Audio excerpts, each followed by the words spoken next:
Students, good afternoon students. Today we will see about a treatment part of diabetes. As till now we have seen about there are different types of management. So basically we have divided them in three part. First one is a diet and exercise. Second one is a anti-diabetic drugs, and third one is insulin therapy. Now in case of an oral antibiotic agents or anti-diabetic therapy, again we have divided in a four class, and total six categories of drugs can be used. Number one is considered as biogonides. Number two is considered as insulin secretagogues. In that also we have again divided in one and two, that is sulfonylureas and non-sulfonylureas. And third one is considered as alpha glucosidase inhibitor. Number fourth will be considered as thiazolidinediones, thiazolidinediones, that is TZD, and fourth one is DPP4 small I. These are the basically four kind of drugs which are acting on a body to control the diabetes. Now how it will be functioning? So if we understand the bit algorithm about oral antibiotic agents, which we have mentioned on working on basically a four thing. Number one is decreasing hepatic glucose output. Number two is decrease of the glucose absorption in the GIT, increase the insulin secretion in the pancreas, and number fourth is increase the peripheral glucose uptake in the this effect of peripheral circulation of the blood. Now each one we will see in detail. To understand the algorithm of different kind of drugs on the diabetic on major for effect, as we have seen. So biogonides will have a major effect on decrease in hepatic glucose output and minor effect over the increase in peripheral glucose uptake. Same way, TZD group of drugs will have a more effect on a peripheral muscular glucose uptake and decrease in hepatic glucose output. Same way, alpha glucoside inhibitors will have a decrease of the glucose absorption inside the GIT, and all kind of sulfonylureas and meglitides drugs will have a major effect on increase in insulin secretion inside the beta cell of Langerhans of pancreas. So these are the basic drugs which category of the drugs which are used to treat as diabetes. Now first one we will see about biogonides. So in that biogonides we have a choice of drug is metformin, which is widely accepted and a class available in the market for anti-diabetic agents, and it is the only agent which does not cause any kind of hypoglycemia. The mode of action is to increase the blood glucose uptake at utilization in the skeletal muscle, therefore reducing the insulin resistance in the skeletal muscle, same time reducing the hepatic glucose production, that is glucogenesis.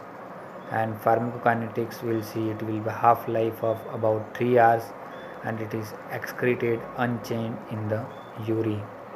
This is the beauty of metformin. Now we will see the side effect of metformin drugs. So it is dose related or drug related GI disturbances. Lactic acidosis is a rare but potentially a fatal toxic effect in case of a prolonged use, and it will also affect the chronic use will have absorption of interfere with the absorption of vitamin B12, and ultimately it's affecting your superficial sensory nerve, and you will have a kind of gloss and soft deformity over period of time. And contraindication of such drugs is renal failure, hepatic disease, and heart failure or heart shock. Next drugs which will be used as a insulin secretagogues drug, which is sulfonylureas and it acts on inhibiting the potassium ATP channel of beta cell, and there are again divided in two generation agents, first generation agents and second generation agents. So first generation agents will be tolbutamide, acetohexamide, tolazamide and chloropropamide. That are the drugs which are used in the first generation. In second generation, glipizide, glyburide and glimepiride is a choice of a drug which can be used in a second generation. Now use of this sulfonylureas is a hypoglycemia is the most common and most serious adverse effect associated with SU or SU drugs. But along with that, weight gain and is also one classical signs of effect of SU. And contraindication of the same drugs will include about liver failure, renal failure, and most of the SU crosses the placenta and enter in the breast milk. So use of SU is contraindicated in the pregnant woman and lactating mother. Next drugs category which is considered as non-SU therapy, which is meglitinides. The mode of action is same it inhibit the potassium ATP channel of beta cell and very fast onset of action, rapidly metabolized by the liver enzymes and with peak effect within the 1 hour, and the duration of the total action is 5 to 8 hour, and short duration of action when the low risk of hypoglycemia is there compared to the SU. And medication are in the classes ripaglinide and natiglinide. These are the choice of the drugs. These are the drugs which affecting your anti-diabetic agents. Next one will be TZD, thiazide zolidioids. So it will decrease the insulin resistance by making the muscles and adipose tissues more sensitive towards the insulin, which also suppresses the hepatic glucose production and ultimately controlling the sugar level in the bloodstream. Side effect of this drug is obviously weight gain, edema and hypoglycemia if it is taken along with your insulin. And contraindication with these drugs are patient with liver function problems and congestive heart failure. Medication in this class are pioglitazone and rosiglitazone.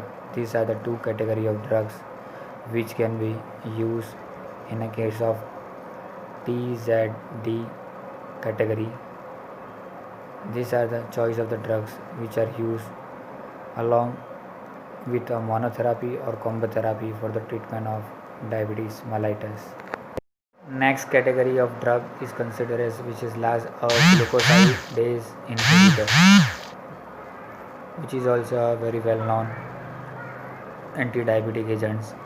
Carbose is an inhibitor of intestinal alpha glucosidase enzyme, which is available inside the intestine and decreasing effect of it.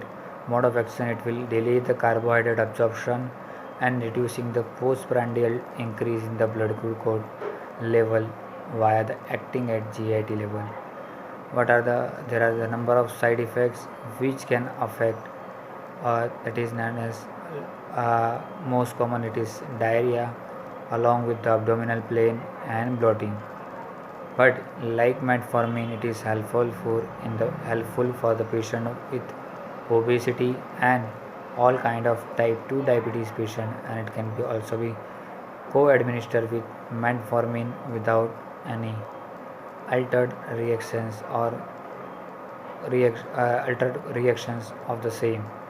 So these are the different categories of the drugs which can be used either in the form of monotherapy, double therapy or combination therapy or therapy along with the insulin, depends on the need and necessity of the pathophysiology and requirement of control the sugar in the free bloodstream.